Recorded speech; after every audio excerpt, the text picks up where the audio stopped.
buenos días. Empezamos con otras sesiones de preguntas y Hola, respuestas José. del Diplomado Internacional de Gestión Empresarial, que estamos ya más o menos en la mitad, llegando casi a la mitad.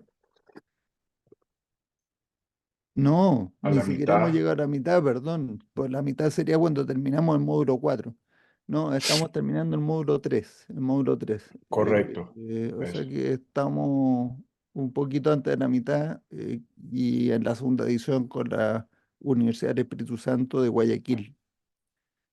Ya ha Sí, estado hoy vamos a tener bastante una entretenido. Sí. sesión chévere porque viene Ricardo Rodríguez Almeida, que es el vicepresidente de Cadena de Suministro, Logística, Distribución de Grupo Berlín de Tecnova, para contarnos después de 15 años, habiendo implementado su visión viable, en qué andan las cosas, cómo va y pues Cómo ya son cosas que, algunas que ya sabemos, ¿no? la vida Pero era solamente un año más. súper entretenida al Sí, principio y cómo después se volvió muy aburrida porque todos los días lo mismo, 100% cumplimiento, no hay problemas de sí, stock. la caja Y registradora la, haciendo cachín, sí, cachín, cachín, qué cachín, y aburrido. entonces así como, qué fastidio, ¿y ahora qué hago? No, a mí una cosa que me sorprende es que ese yo creo que es un gran desafío, porque, a ver, ellos siempre fueron muy relajados, ¿no? O sea, me refiero, las primeras reuniones que hicimos es gente muy tranquila, muy pausada, piensa, habla con calma, nunca vi a nadie subir el tono de voz, es un trato muy amigable. Te estoy hablando de la alta dirección de la Mm. empresa y con cualquier empleado. Y lo que me sorprendió más es que después de que implementamos, la cosa se iba haciendo aún más tranquila y entonces yo los veía y decía, bueno, ¿y dónde está Clemens? No, no está. ¿No? El que era CEO, El- después pasó a ser presidente de la Junta. No, no está. ¿Y qué está haciendo? Bueno, está viajando, no sé, está haciendo algo. Y el reclamo de Clemens siempre era, ¿no? Es que ahora mi vida era atender a los clientes que llamaban para quejarse, ¿no? Y pues tenían que hablar con el dueño de la empresa, el gerente general, el director. Y dice, mi vida ahora es distinta y me preocupa porque no sé qué está pasando, nadie me llama, ni me piden consejos, ni me ya no dicen qué tenemos hacer. clientes. No, dice que alguien vendió la empresa y me dejaron aquí adentro de la oficina, ¿no? Y me, y me vendieron a mí también y yo no sabía, ¿no? Entonces, y es interesante ver cómo, y los Bueno, hemos visto, pero en pero estos años no, no, no, algo han habido muchas encontraron que cosas. hacer porque sí. Sí, sí, sí, sí. No, no, Con no, y han es que habido yo no sé muchos si se pueden, desafíos. no sé si se pueden decir, no voy a revelar muchas cosas, pero con grupos grandes de Europa han hecho Sí, alguna alianza, están desarrollando otro tipo de batería, ¿no? sí, exacto. Sí, Está bueno. están inquietos, son personas inquietas y a mí lo que más me gusta es que uno dice, bueno, ya uno espera grandes cosas, grandes movimientos de las grandes economías de la región nuestra, o sea, estoy hablando de México, estoy hablando de Brasil, y después en el siguiente escalón, pues Colombia, de repente Argentina, ahora que está empezando a mejorar, y después estamos el resto, ¿no? O Chile tal vez porque ha tenido una economía mucho más estable y creciente por muchos años, ya está golpeada, ya está, es otra cosa, no es lo mismo que era antes. Pero cuando uno dice Ecuador, un país que se conoce de su historia reciente por las debacles económicas, las debacles políticas, ¿no? Y sin embargo ahí está esa empresa sin, sin hacer grandes aspavientos y Mm, haciendo su tarea, ¿no? Entonces, ¿cómo independientemente a pesar de los desafíos que impone la realidad en la donde uno está en el medio, pues eso aplica para todo el mundo y se puede, o sea, siempre me viene a la cabeza lo que Eli siempre decía, ¿no? Es que todo el mundo vive en un océano rojo y solo con hacer estos cambios basados en teoría de restricciones dentro del mismo océano rojo, uno empieza a limpiar y a crear una piscina azul, ¿no? Y mm. entonces siempre me llama la atención eso que efectivamente le da estabilidad a la compañía, le permite crecer, le da paz y armonía dentro de cómo la gente trabaja y hace las cosas. Eso no quiere decir que no surjan desafíos. Pero bueno, Ricardo va a estar esta noche ahí, tengo que mandarle para recordarle.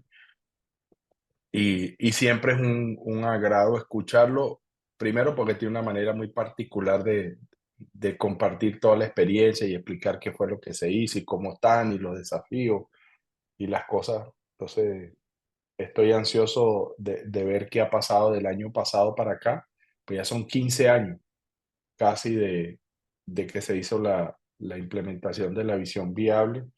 Empezamos en el 2010 y ya vamos para el 2000, estamos terminando 2024 y vamos al 2025. Entonces, es para mí ese es como uno dice, bueno, ¿cómo así que una empresa pasa 15 años y no tiene un año malo después que implementó teoría de restricciones, a pesar de que el mundo ha tenido debacles por todos lados, ¿no? Entonces, mi conclusión es que esta cosa de Eli algo tiene, ¿no? O sea, Eso. que era verdad que se Que podía era cierto, conseguir sí. esa, o sea, lo sabíamos, pero Llámalo resiliencia, antifragilidad, qué sé yo, el término que así punchy que más te guste, pero eso. Bueno, nos estaba ahora comentando sí, Elena Elena, perdón, de usted una abre el chorro experiencia y uno reciente. habla como loro. Hola, buenos días. No, no te preocupes, está interesante. Pero ahorita que hablábamos, yo traía un tema. Estamos ahorita dando una consultoría a una empresa. Esta se dedica a vender insumos para construcción. Es una ferretera, le llamamos aquí en México. Pero está creciendo muy rápido. Ya tienen varias sucursales en el país. Pero viendo todos sus procesos, pues nos damos cuenta que una de las mayores restricciones y que lo hemos tocado muchas veces aquí es la gerencia, ¿no? El cómo a veces limita el que podamos avanzar o limita el que se puedan hacer cosas diferentes, porque, por ejemplo, ahorita les quería consultar esto. En la parte de inventarios, se está vendiendo más de lo que tienen físicamente. Entonces, tienen una gran cantidad de órdenes pendientes a clientes, Backorders. Ujú. sí, por casi tres rutas o tres trailers de bultos de cemento. Entonces, llega uno, Ujú. se surten cada semana, pero llega uno y pues no alcanzan ni a surtir lo que tienen pendiente, todas las back orders, porque están Mm, entrando más y más y más y más órdenes nuevas.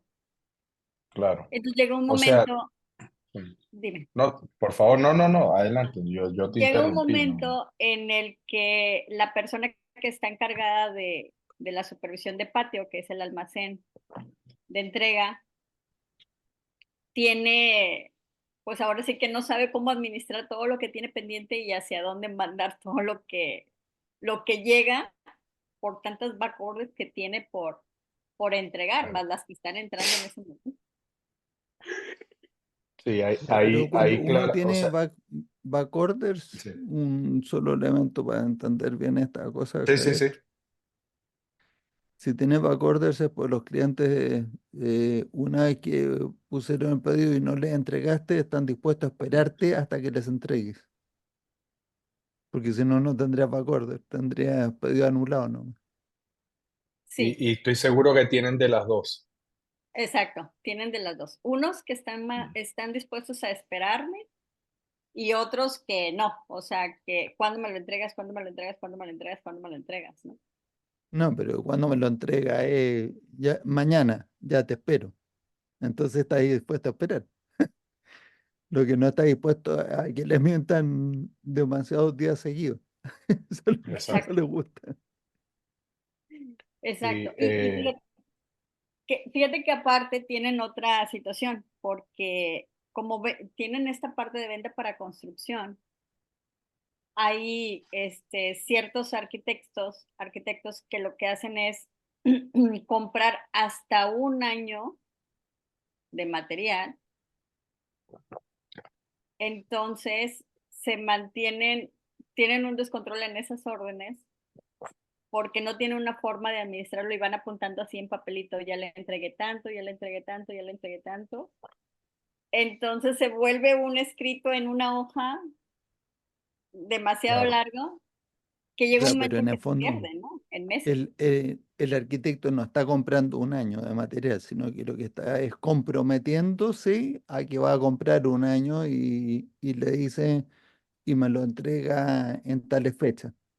No, ya está pagado el material. Ah, está pagado. Sí. O sea, Ok, cuando uno ve esas cosas, pues yo te voy a decir así algunas cosas que se me ok. ocurren porque me ha tocado por lo menos un par de ocasiones lidiar o trabajar con empresas que son exactamente igual en distintos países.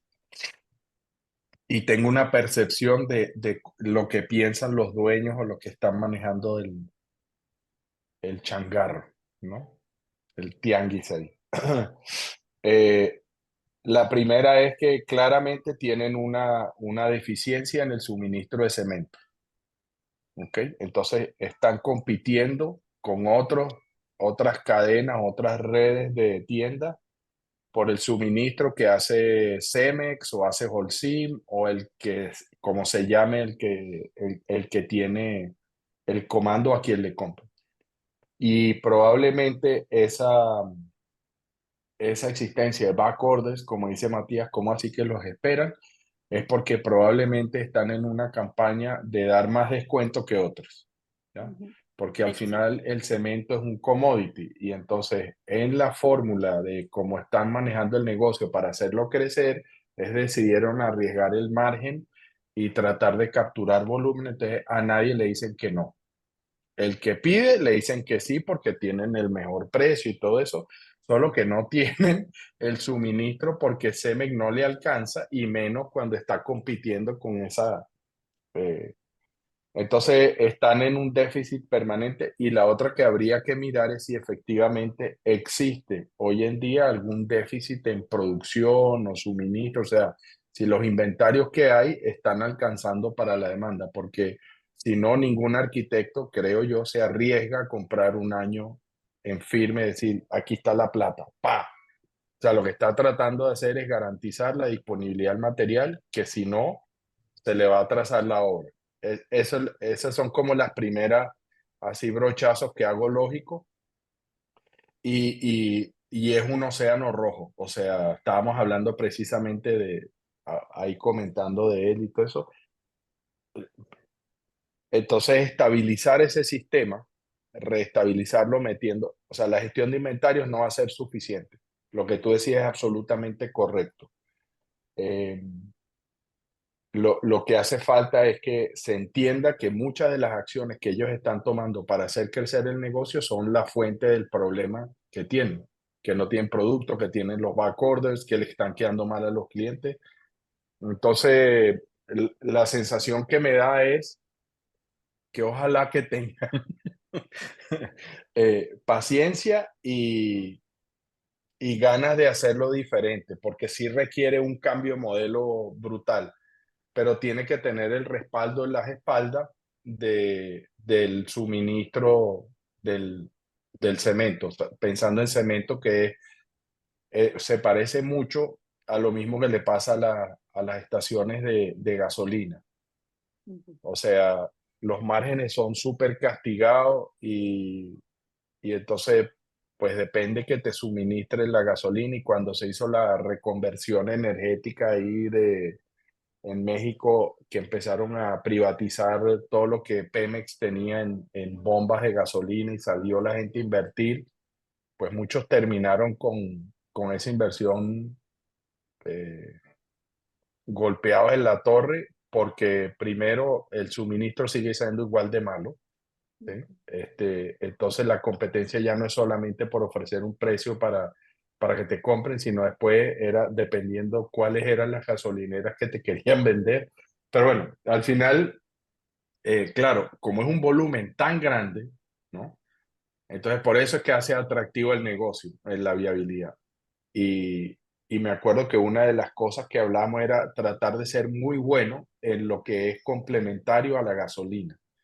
Entonces, en este caso particular, yo creo que para que haya una salida más elegante y no solo sea el cemento, uno tiene que pensar en todo lo demás que proveen y tratar de apalancar ahí mejores flujos, mejores soluciones, ¿ya?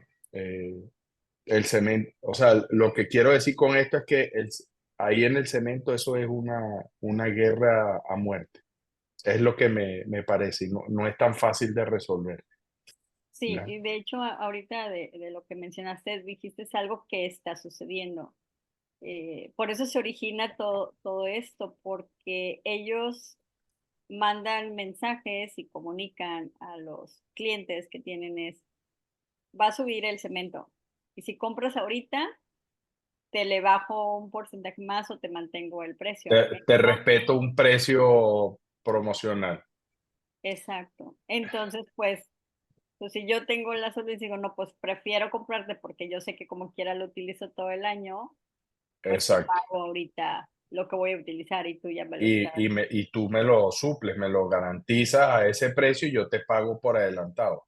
Y entonces se meten en un problema porque después, ¿cómo hago para repartir escasez entre todos? Porque ese es el problema que están generando. ¿A Así es. quién le quedó mal? ¿No? Esa es la ¿Y decisión. los Entonces directivos el no se dan arquitecto cuenta de tal vez eso? no. Los directivos ¿Ah? no se dan cuenta de que no se dan cuenta de que seguir bajando el ¿De precio qué eso es para lo que está no. pasando? ¿Sabes qué? Yo creo que tal vez no. Lo que están viendo es que tienen pedidos a mansalva y que todo el mundo les quiere comprar, entonces piensan que la cosa va muy bien. Sí, Pues vender, vender, vender, vender, vender. Entregar es otra cosa, pero yo estoy vendiendo, a mí me está yendo muy No, bien. pero Vamos a eso no es abrir otra vender, eso es sucursal. comprometer. Si Bah, pe- comprometer y vender fuera lo mismo, pe pues fish, yo, my yo friend. sería, yo sería rico. sería. Exactamente, por eso estoy diciendo, ¿sí? Por eso estoy diciendo que, o sea, tontos no son, pero tienen una visión nublada porque están mirando lo que no es. Ujú. Entonces, quebrar esa visión tergiversada que tienen del éxito del negocio es complicated, ¿sí?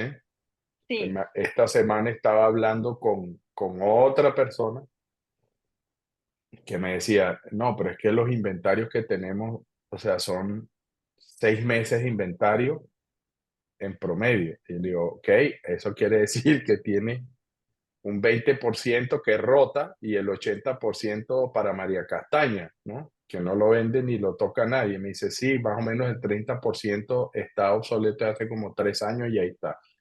Ok, entonces, es decir, y dado que las plantas continúan escupiendo producto y se acumula en inventario, aparece que tienen evita, que tienen algo de profit. Y resulta que es falso, es puro número, porque las ventas apenas y alcanzan con el throughput a cubrir el gasto operativo. Entonces, ver esa distorsión que tienen ahí, creer que están ganando plata cuando están apenas en punto de equilibrio o perdiendo, eh, eh, uno dice, ok, yo les voy a decir, bienvenido a Shoot the Messenger. Sí, O sea que ese es el cuidado que hay que tener ahí, ¿no? Y entonces después uno termina cantando la canción de Bob Marley, ¿no? I shot the sheriff, ¿no? I sí. didn't shoot no deputy, ¿no?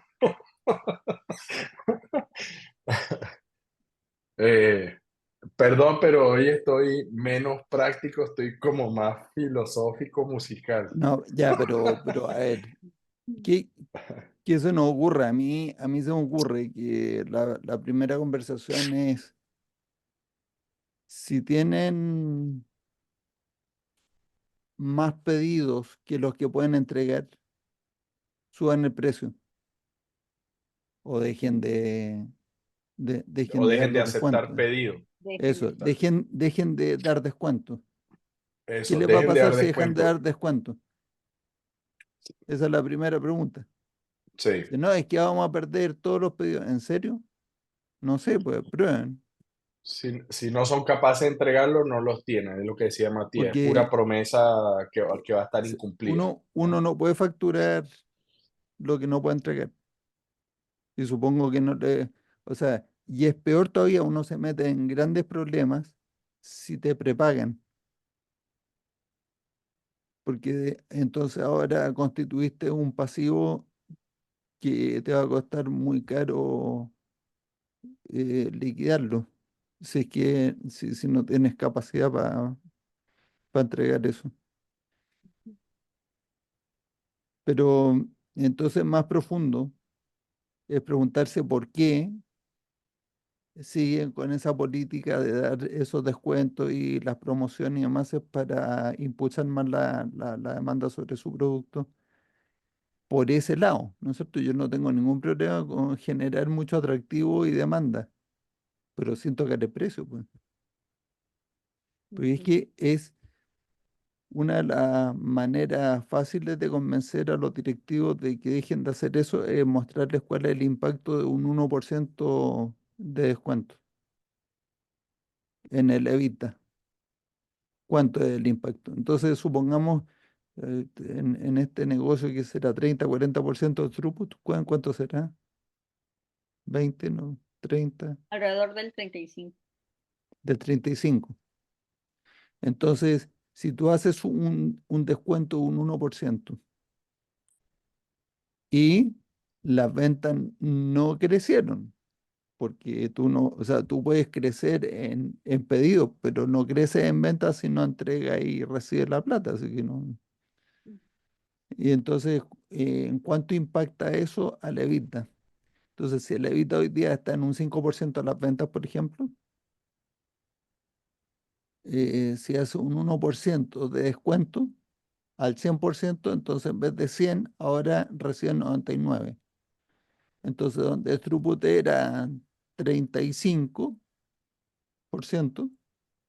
no, sí, 35%, Sí, ahora es 34%. Y entonces, si la utilidad neta estaba en 5, eh, está fácil, pues. Ahora, 1% de venta, un 20% de venta. Gran negocio, man. Funciona igual al revés, por si acaso. Ujú. exacto. Aumenta un 1% el precio, aumenta Y, el throughput, sin tocar el gasto de operación, y el EBITDA es apalancado. Entonces, después la siguiente pregunta es, bueno, y entonces ahora, ¿cómo hacemos para mantener nuestro volumen? Y ya, pues es que hay que buscar un atractivo que no sea estar peleándose en precio. peleando el centavo, exacto. Y ahí en ese sentido, por ejemplo, una de las cosas que era como el complemento que iba a ofrecer, por eso hablé de los otros productos, ¿ya? Una de las cosas que normalmente ocurre cuando hablamos de construcción es casi como ir al supermercado. Uno no quiere estar viajando de un lugar a otro a pesar de que si tienes precios diferenciados, entonces la gente trata, si entonces, es como el maestro que se ofrece para hacer la construcción y hace el proyecto y busca los mejores precios regado, pero se demora mucho más. Entonces, todo lo que hace para optimizar el costo de materiales termina sacrificándolo en la calidad del servicio que le ofrece a quien lo contrata. Entonces, una de las estrategias que discutimos con algunas de estas empresas que tienen que ser el supermercado con el mejor ticket, es decir, que la disponibilidad es el secreto. Entonces, la cabeza de todo lo que los proyectistas o los proyectos, las constructoras les están comprando, eso es lo que nunca puede faltar. Entonces, el cemento, pues, es lo que dice Matías, regulemos y normemos que no se, como es tanto el volumen, es lo que digo, se nublan, pero es que no compran cemento nada más, compran cemento, compran fierro, compran clavos, compran tornillos, compran pegamento, pintura, ¿sí? Todas las otras cosas que van a ir, y obviamente la arena, las piedras y todas estas cosas Y para hacer el fíjate que, cemento. sí, fíjate, Javier, perdón, que ahorita que estás diciendo esto, ese es yo lo que te dije, ese es tu valor diferencial respecto a todo lo que existe aquí en la localidad, porque es la única eh, que tiene todo, desde el cemento, arena, grava, varillas, tornillos, inclusive ya cuando ya tienes tu casa construida, tiene todo para que lo pongas también y le Para empieces los acabados, sí, exacto, para todos los acabados. Entonces, o sea, exacto, el ahorro que tiene una persona cuando quiere construir y va ahí es grandísimo porque no tienes que estarte moviendo de uno a otro, de uno a otro. exactamente. Ajá, y hay Y empresas eso, muy grandes, perdón, que sí, tienen no, una no, cosa y claro, otra cosa, pero no tienen así diverso como esta empresa lo tiene. exacto. Entonces, fíjate, y también me acuerdo en época, uf, años atrás, ¿sí? Porque mis papás tenían una compañía y pues trabajaban también en el mundo de la construcción y era venta, proyectos, edificios nuevos, casas nuevas, desarrollos o remodelaciones y actualizaciones de predios y de apartamentos y todo eso. Y precisamente uno de los mejores clientes que tenían, ¿no? Porque se le vendían grifería, ellos trabajaban en el mundo de las griferías. Y entonces una de las cosas que hacían era que tenían una tienda que estaba dividida en dos, ¿ya? La primera parte de la tienda era todos los materiales de construcción para hacer todo lo que era la estructura, digamos, el cuerpo de la casa o del apartamento.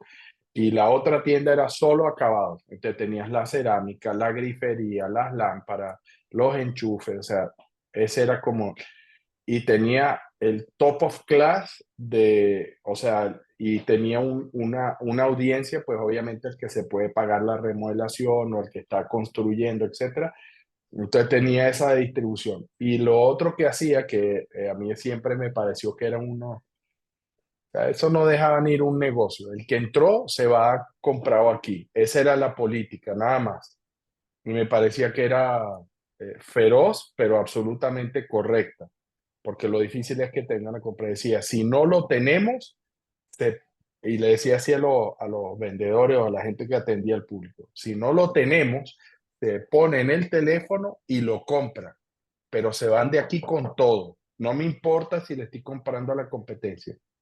Y se lo doy al mismo precio, o sea, no le gano nada, pero el ticket me lo compra a mí. ¿Me explico? Mira, así, unas bestias, unas bestias. Obviamente yo creo que ya no existen, ¿no? Siendo Venezuela, pero en ese momento se esparcieron por todo el país. En 2 años cubrieron todo el territorio nacional, en 2 años. Estoy hablando de unas 120 ubicaciones de este estilo. Todos los materiales para la obra dura y todos los materiales acabados. Y la política, lo único que hacían era eso. El que entra se va con todo, con esa simpleza. Y eso funciona porque es muy difícil entenderlo aquí. Claro, porque es Entonces, que para el proveedor dice, bueno, pero si le entregué casi todo, qué exagerado. Pero para exacto. el cliente necesita, o sea, le falta un solo elemento y ya Y tiene que tomarse la molestia de ir a otro acciones, lado, eso. a hacer la compra, es un costo. Entonces, basta una sola cosa, o sea, con que una sola cosa te falte para que uno no pueda terminar alguna partida o algo. O sea, pues, por eso que tenías que comprarlo todo, pues si no, o sea, si podías Eso. no comprar algo, ¿para qué lo estabas comprando? Digo, Sí, y después vino la otra, decía, nosotros le despachamos y usted nos dice qué quiere que le despachemos cuándo. Mató todo, o sea, ya no había que ir a pelear y será que me lo despachan y no, o sea, tú ya, pero hacías esto tu aquí planificación, sí, hemos estado conversando cómo resolveríamos nosotros el problema sí, físico, pero la primera pregunta es ¿por qué razón? Claro, siguen con esas políticas comerciales. Sí. O sea, ¿cuál es la razón de por qué siguen con la política comercial? Entonces, hay una buena razón. No hay que pensar que la gente está distraída, que no está enfocada, que es tonta, Mm. que no, nada, ninguna de esas No, todo lo razones. contrario, o sea, son abusados y medio. Pero son, sí, claro, pero pueden estar engañados con algo. Pero Pues por supuesto. o sea, suponiendo que la Tierra es plana, entonces yo tomo un montón de decisiones y están todas perfectas las decisiones, pero los resultados no van a ser muy buenos, porque la Tierra no es plana, dicen los astronautas. Pero eh, en el momento en que pueden sumergirse un poquito más en cuáles son los supuestos que guían sus Mm. decisiones, cuáles son las creencias que están dictando ciertas políticas, y se las cuestiona y dice, ah, pero es que esto no era así, y eso te hace cambiar todo, pues. Y de ahí en adelante Sí, entonces empezamos a conversar ahora cuál es la solución. O exacto. sea, no Sí, automáticamente darte cuenta de lo que tienes que no, dejar no, de no. hacer, te dice que es lo que sí tienes que hacer. Eso no Correcto, correcto. es el primer paso. Tengo que dejar de hacer tal cosa, perfecto. ¿Y ahora qué? Me quitaste esto. ¿Y ahora qué? Sí. Hoy en la Y mañana como tuve una estamos hablando conversación. Sí. y como estamos hablando, Elenita, de abrir una grieta cerebral, ¿sí? Crear una disonancia que les permite decir, oiga, oiga, un momento. eh, es tal vez mostrarle con la lógica de las ramas negativas las consecuencias y los efectos colaterales que tiene la política y cuánto les cuesta, porque no lo están viendo, ¿ya? O sea, Bueno, para sí. mí el impacto Primer más supuesto, grande, primer ajá, supuesto que todos los pedidos recibidos son ventas. exacto, eso, ¿ya? Y que no es verdad. Entonces, y después, ¿cuál es el efecto colateral que se genera cuando muchas de esas back orders no las cumple? O cuando tienes que llamar Y, a alguien y decirle, porque como le voy a servir al arquitecto que ya me compró primero, me quedé sin inventario y tengo que esperar otro día o 2 días más para que me entregue semen y y es peor ya. todavía cuando ni siquiera el arquitecto que ya prepagó no le puede entregar. Porque ahí tienen que, Ese es criminal, ese es criminal. no, porque ahí ya tienen que empezar a hacer la provisión de devolución de dinero, a lo mejor pagando hasta multas, quién sabe. Exacto, exacto. Entonces, digamos que si no existe, y aquí esto era como la lógica que él decía, ¿no? Uno tiene que para que haya ese efecto motor que mueve a las personas a considerar otra cosa, uno tiene que mostrarles obviamente el tesoro, la olla de oro que hay enfrente, pero tiene que hacer que el cocodrilo, ¿sí? Los efectos negativos colaterales de lo que están haciendo, tienes que convertirlo en Godzilla.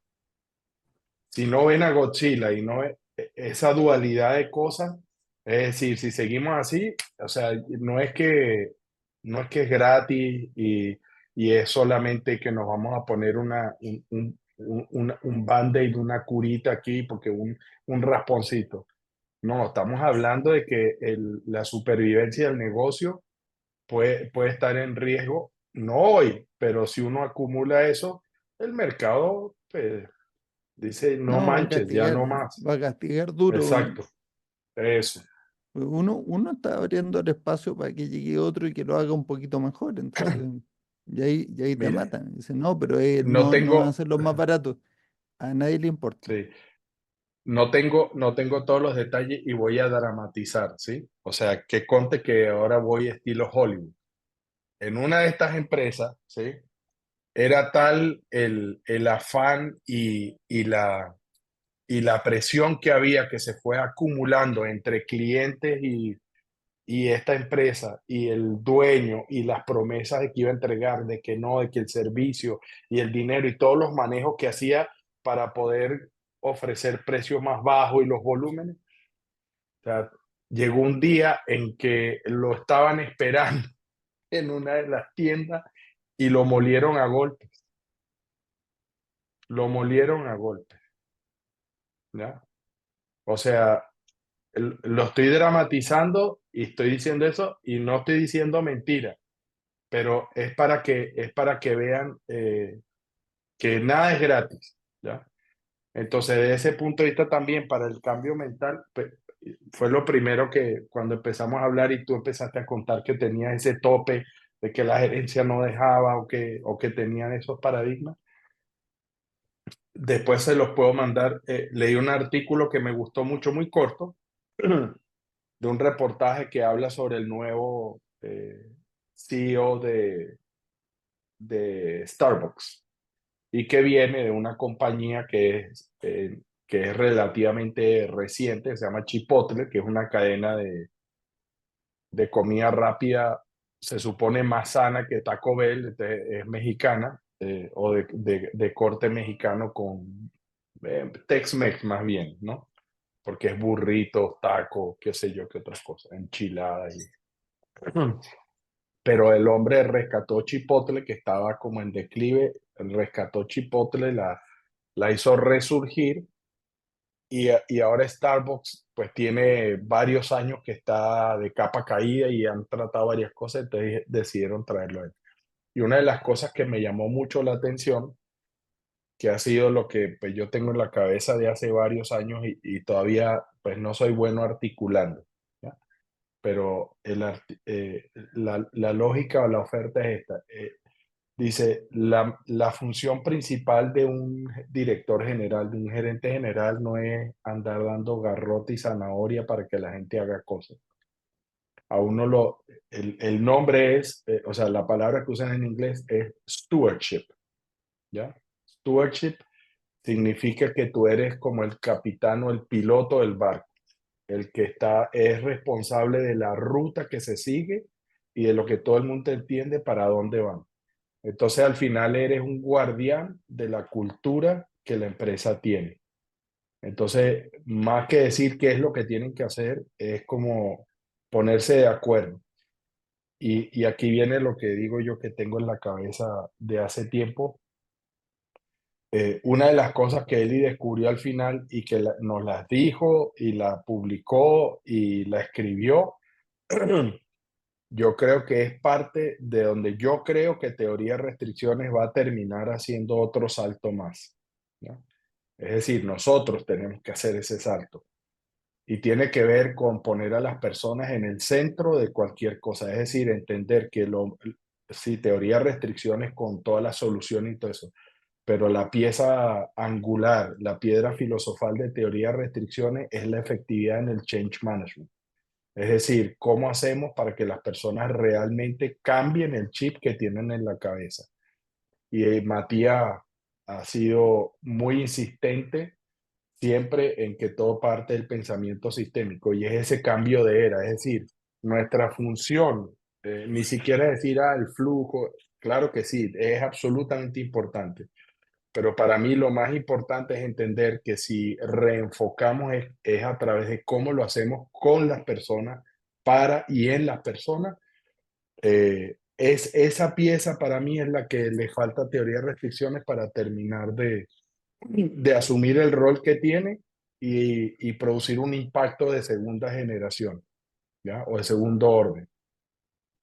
Entonces, para mí hay tres cosas clave y mi inspiración de esas cosas viene de escuchar a Eli en el video de Above and Beyond Competition de Baltimore, donde menciona la introducción que hizo para el libro La decisión en japonés, ¿ya? Entonces habla que se dio cuenta que the soft stuff era the hard stuff. Es decir, que las habilidades blandas o las cosas blandas de las personas era lo más duro, era el núcleo duro. Y eso es lo que tal vez no llegamos a entender. No es que es lo difícil, claro que es difícil, pero es el núcleo duro también. O sea, el hard tiene esas dos connotaciones, porque es muy difícil, pero también porque es el núcleo duro de donde se apalanca todo. Y los japoneses tienen razón, desde el punto de vista, no, un resultado verdadero de una implementación es que las personas crecen, las personas aprenden, se desarrollan, están más tranquilas. O sea que al final el indicador de que si estamos haciendo las cosas bien es lo que decía. Usted tiene un solo indicador que no se puede medir. No se puede medir, pero usted sabe si está bien o está mal. Sabe si mejora o sabe si empeora. Y esa es la clave. Si usted entra a una compañía y usted no siente la armonía, esa compañía no está bien. Y si lo que usted está haciendo no aumenta la armonía, está fracasando en el intento de mejorar algo. ¿Ya? Entonces, fíjate, parece que estuviera yo hablando, no sé, de self-help, ¿no? De autoayuda, pero en realidad para mí son cosas que en la medida que he ido transitando estos últimos años después de la pandemia, como que me he ido cayendo el 20. Entonces, todo lo que hago y las conversaciones que tengo con las personas, casi que trato que sea en ese tono, en ese caminar. Ah, sí, lo de TOC, sí, sí, sí, eso lo vamos a ver, eso es operación, eso es proyecto, eso es brújula financiera, ese es el dije, esto está, pa, pim, pam, la estrategia. Está bien, pero hábleme usted, ¿qué le duele? ¿No? O sea, realmente, ¿qué es lo que lo motiva? ¿Qué le está impidiendo realmente ser feliz? O sea, ¿por qué lo veo con esa cara tan amarrada? ¿No? ¿Por qué nos hablamos y nos hablamos mal, golpeados? ¿Por qué no podemos conversar tranquilamente? ¿Por qué no nos, hasta aprecio, con respeto, decir, yo quiero realmente entender qué es lo que te está pasando? Y, y en la medida que ese ha sido el transitar, estoy cada vez más convencido de, no sé todavía cómo, ¿sí? Pero tengo la intuición de que las herramientas de pensamiento que él puso no son para enseñárselas a las personas, es para nosotros usar y comunicar y entender mejor y poder hacer ese puente entre cómo están hoy y para dónde vamos y cerrar esa brecha y hacer que esa armonía empiece a surgir.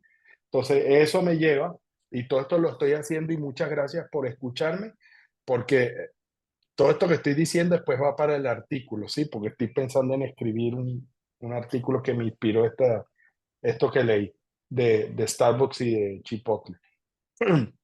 Entonces, al final, ese líder era lo tengo que decir, era un vergajo. O sea, qué bestia, o sea, realmente adelantado como 50, 100, 200 años, no sé. Entonces, al final, cuando puso las preguntitas de los motores de la discordia, ¿sí? De Engines of Disharmony, pues eso es lo que hay que empezar a hacer, listo. ¿Usted tiene claro cuál es su rol en la empresa? ¿Sí o no? Si lo tiene, escríbalo y vamos a verificar si es así. Y después, usted sabe exactamente, puede escribirme qué es lo que sus colegas hacen y por qué es necesario para el éxito de la empresa. Y todo el mundo dice, sí, sí, sí, escríbalo. Y ahora haga que eso me suene lógico en un flujo, ¿cierto? Y eso generalmente no es así.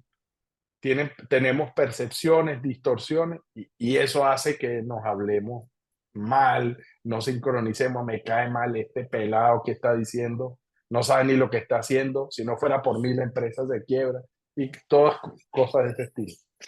Y entonces después uno va y lee las preguntas que Eli puso después de eso. Para poder hacer eso hay que responderse lógicamente todo lo que está en el árbol de estrategia y táctica. Si, así uno no tuviera el árbol, así uno no tuviera los motores de desarmonía. Si uno no es capaz de hacerse esas preguntas cada vez que toma una decisión para hacer algo, está frito. Porque no sabe si te oye, perdón, pero me mandé una... Bueno, y cerrando, Eso. pues se nos está Sí, sí. llegando O sea, el tiempo Elena, de me hoy, dejaste hablar. y en forma muy, sí, como siempre. Sorry. No, pero es que, sí, sí, sí, pero es que Dan- a veces me da pena porque Daniel siento Ortiz que no está, me no, entusiasmé se y va a me fui reír de porque largo. dice como que como siempre me haces callar, me dice. Eh, No te dejes, Daniel, no te dejes. eh, no, se tiene que dejar, se Muéstrale tiene que dejar. muéstrale tu acta a este tirano. Porque no te dejes. Oye, Yo pero por eso es que tengo tres preguntitas, nada más. no, porque no, ni media. Hoy ya se acabó el tiempo, es que de verdad que yo tengo que Ah, ahora bueno, terminar. hemos evolucionado. Antes no me dejabas hablar, me cortabas, ahora ni siquiera me dejas empezar. pero vamos bien. Nada que ver, porque hubiera interrumpido a Javier y le habías quitado tiempo a él y ya estamos. No, estaba No, Pero demasiado mira, buena esa intervención. Mira, está demasiado buena esa la, intervención de Javier. la de, gracias, o Daniel. sea, la pregunta súper práctica, pero súper práctica, es si pierden pedidos, están perdiendo ventas, o más bien, todos los pedidos que recibieron se Son tradujeron en ventas. ventas, ¿son Mm, ventas? Esa es la pregunta. Porque sí, o sea, esa pregunta tiene una respuesta positiva, entonces quiere decir que la capacidad instalada supera la demanda, solo que se están tomando como amortiguador para amortiguar los efectos de las distorsiones, o sea, de las interrupciones, más tiempo. O sea, que te esperan los clientes, pero que al final le terminan entregando todo a todos. Pero si eso no es verdad, entonces no es verdad que todos los pedidos son ventas. Así que, eh, nada, un pequeño aporte, no sé cómo hacer esa pregunta sin que a uno le caigan encima, porque eh, es que es una pregunta como cuando yo le pregunto de repente a los dueños de la empresa, pero esta empresa la fundaron para ganar dinero o para ahorrarlo. Y algunos se sienten un poco insultados. Bueno, em, fantástica la conversación. Yo tengo que correr y como soy el que controla el flujo y la grabación, vamos a terminar aquí. Agradezco mucho la gran conversación que tuvimos y nos veremos el próximo jueves. Oye, Daniel Ortiz, anota, porque el próximo jueves empezamos con esos comentarios pues, y hacemos segunda parte de esta conversación. sí, eso. Eh, Va de primero en así la que lista. no, Ah, caramba. nos vemos el próximo jueves, si Dios quiere. Les deseo excelente semana a todos. Muchas gracias. Adiós. Elena, gracias, un Bueno, abrazo. Gracias, Ahí Mario. después muchas les gracias. mando en la semana en les paso el artículo que me leí que vale la pena leerse del Sí, stewardship. compártanlo. Gracias.